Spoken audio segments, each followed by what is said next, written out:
Jeffrey Epstein nació en enero de 1953, en el corazón de Brooklyn. Hijo de un jardinero municipal, su destino parecía trazado por la clase trabajadora, pero su mente funcionaba a una velocidad distinta. Sin poseer un título universitario, logró infiltrarse en la prestigiosa Dalton School para enseñar física y matemáticas. Imaginen a un stickman delgado, con pelo canoso prematuro, moviéndose entre los hijos de la aristocracia neoyorquina como si fuera uno de ellos. Allí no solo enseñaba fórmulas, aprendía a leer las debilidades de los padres de sus alumnos. En 1976, su audacia capturó la atención de los directivos de Bear Stearns. Pasó de las aulas a las mesas de trading de Wall Street en un abrir y cerrar de ojos. No vendía acciones, vendía una brillantez magnética que asustaba y atraía a partes iguales. Pero en los libros de contabilidad de la firma, Jeffrey empezó a dejar rastros de una ética flexible que pronto le pasaría factura. Su ascenso fue un milagro financiero, pero Bear Stearns descubrió que Jeffrey no solo calculaba el futuro, sino que lo manipulaba a su favor. En 1982, Epstein fundó su propia firma de gestión financiera con una regla inquebrantable: solo aceptaba clientes con un patrimonio superior a $1.000 millones. Era el club más exclusivo del planeta. Su gran trofeo fue Leslie Wexner, el magnate detrás de Victoria's Secret. Wexner no solo le confió sus finanzas, sino que le otorgó un poder notarial absoluto, permitiéndole firmar documentos en su nombre. Jeffrey se convirtió en un fantasma millonario. Vivía en la mansión privada más grande de Manhattan, una propiedad que antes pertenecía a Wexner, y volaba en jets privados antes de que fuera la norma. Empezó a comprar islas y ranchos en Nuevo México, rodeándose de un aura de misterio que lo hacía irresistible para los círculos de poder. No se sabía cómo hacía el dinero, pero todos querían estar cerca de su brillo. Sin embargo, en las sombras de sus lujosas propiedades, Jeffrey estaba construyendo algo mucho más oscuro que una simple fortuna. Estaba creando una infraestructura de control. Jeffrey ya tenía el dinero y las mansiones, pero le faltaba la llave para entrar en los palacios de la realeza europea. A principios de la década de los 90, la vida de Jeffrey Epstein dio un giro geopolítico definitivo. Conoció a Ghislaine Maxwell, la hija del magnate de medios británicos Robert Maxwell. Ella no era una simple acompañante, era la arquitecta social que Jeffrey necesitaba. Mientras él ponía el dinero, ella ponía el linaje y los contactos. Juntos formaron un equipo letal de relaciones públicas. Ghislaine le abrió las puertas de la realeza europea y de la élite política de Washington. Imaginen a este stickman de Brooklyn estrechando la mano del príncipe Andrés en el castillo de Windsor o cenando con futuros presidentes. Pero detrás de la elegancia de las cenas de gala y los vuelos en primera clase, se estaba tejiendo una red de favores y deudas.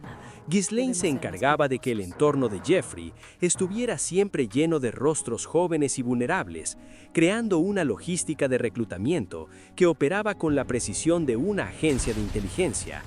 El dinero de Jeffrey ahora compraba algo más que casas, compraba acceso a los secretos de los hombres más poderosos del mundo. El círculo estaba completo.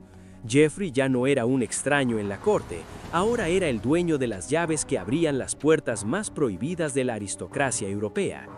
En 1998, Jeffrey Epstein compró su propiedad más infame, Little St. James, una isla privada en las Islas Vírgenes de los Estados Unidos. Por casi $8 millones, adquirió un reino donde él dictaba la ley. Allí construyó un templo de colores extraños y llenó la isla de cámaras de seguridad ocultas en cada palmera y cada rincón de las villas. No era un refugio de descanso, era un centro de recolección de información. Los invitados llegaban en su avión privado, el Lolita Express, creyendo que en ese paraíso tropical sus actos quedarían en el olvido. Pero Jeffrey lo grababa todo. Políticos, científicos de renombre y magnates de la tecnología paseaban por sus playas sin sospechar que cada paso estaba siendo monitoreado. La isla se convirtió en el epicentro de un sistema de chantaje a escala global. Jeffrey no solo buscaba placer, buscaba seguros de vida en formato de cinta de video. En ese archipiélago, el poder se despojaba de su máscara, y Epstein guardaba la máscara en su caja fuerte. Lo que los invitados no sabían es que en Little St. James, el anfitrión no celebraba fiestas, estaba filmando sentencias de muerte social. El castillo de naipes comenzó a temblar en el año 2005. Una madre en Palm Beach, Florida, denunció que su hija menor había sido abusada en la mansión de Epstein. A diferencia de otros casos, esta vez la policía local no miró hacia otro lado. El jefe de policía Michael Rader inició una investigación profunda que duró meses, descubriendo una red de víctimas que se contaba por decenas. El FBI intervino y parecía que el final de Jeffrey era inminente. Se enfrentaba a cadena perpetua. Sin embargo, en 2008, ocurrió algo que indignaría al mundo años después. Los abogados de Jeffrey, los más poderosos de Estados Unidos, negociaron un acuerdo de no procesamiento secreto con el fiscal federal Alexander Acosta. Jeffrey solo se declaró culpable de cargos estatales menores, cumplió 13 meses en una cárcel donde se le permitía salir a trabajar 6 días a la semana, y lo más grave, el acuerdo protegía de cualquier cargo a todos sus cómplices no identificados. Jeffrey salió de prisión sintiéndose más intocable que nunca. Parecía el final de su imperio, pero Jeffrey acababa de demostrar que con el dinero suficiente, la justicia no es una balanza, sino una mercancía. Tras salir de su cómoda reclusión en 2009, Jeffrey Epstein no se escondió, se reinventó. Inició una de las campañas de relaciones públicas más audaces de la historia moderna. Se presentó ante el mundo no como un delincuente, sino como un filántropo de la ciencia. Donó millones de dólares a instituciones de élite como Harvard y MIT, comprando no solo viviendas, sino también la validación de las mentes más brillantes del planeta. Imaginen a este stickman de Brooklyn, rodeado de premios Nobel, discutiendo sobre física cuántica y el futuro de la humanidad en cenas de gala. Su mansión de Manhattan volvió a llenarse de figuras de tecnología y política que preferían ignorar su pasado a cambio de sus donaciones. Jeffrey utilizaba la ciencia como un escudo moral. Si los genios del mundo lo aceptaban, el resto de la sociedad también debería hacerlo. Durante casi una década, vivió en una burbuja de impunidad dorada, convencido de que su fortuna había borrado sus crímenes para siempre. Pero mientras él brindaba con la élite, un pequeño grupo de periodistas empezaba a unir los puntos de su red de sombras. Jeffrey creía que había comprado el olvido de la historia, pero no contaba con que el pasado siempre guarda una copia de seguridad que no se puede borrar con dinero. El 6 de julio de 2019, el cielo se desplomó sobre Jeffrey Epstein. Al aterrizar en el aeropuerto de Teterboro en su jet privado de París, no lo esperaba una limusina, sino un equipo de asalto del FBI. El clima social había cambiado, el movimiento Me Too había roto el silencio y el periodismo de investigación del Miami Herald había expuesto el trato de favor de 2008. Esta vez las conexiones políticas no pudieron detener el proceso. Al registrar su mansión, los agentes encontraron más allá del lujo, una caja fuerte que contenía miles de fotos, diamantes y pasaportes falsos con su identidad. Jeffrey, el stickman que siempre encontraba una salida, se vio de repente en una celda de alta seguridad en Manhattan, sin derecho a fianza. Los nombres de sus amigos poderosos empezaron a aparecer en los titulares de todo el mundo. El miedo cambió de bando. Los hombres que alguna vez rieron con él en su isla, ahora rezaban para que Jeffrey recordara sus nombres. El arquitecto del silencio estaba a punto de ser interrogado por la historia. El hombre que sabía demasiado estaba a las cuerdas, y por primera vez en su vida, Jeffrey Epstein no tenía un precio para su libertad. Llegamos al 10 de agosto de 2019. Jeffrey Epstein, el hombre que guardaba los secretos de los más poderosos, está encerrado en la celda más vigilada del Centro Correccional Metropolitano de Manhattan. Es el preso que nadie puede perder de vista. Sin embargo, esa noche ocurre una cascada de errores estadísticamente imposibles. Las cámaras de seguridad que apuntaban a su celda dejan de grabar debido a un fallo técnico.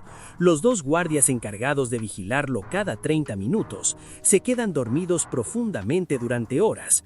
A las 6:30 de la mañana, Jeffrey es hallado sin vida. La versión oficial dicta suicidio, pero la autopsia revela fracturas en el hueso y oides. lesiones que los expertos asocian más a menudo al estrangulamiento. El hombre que podía hundir imperios con una sola declaración ya no podía hablar.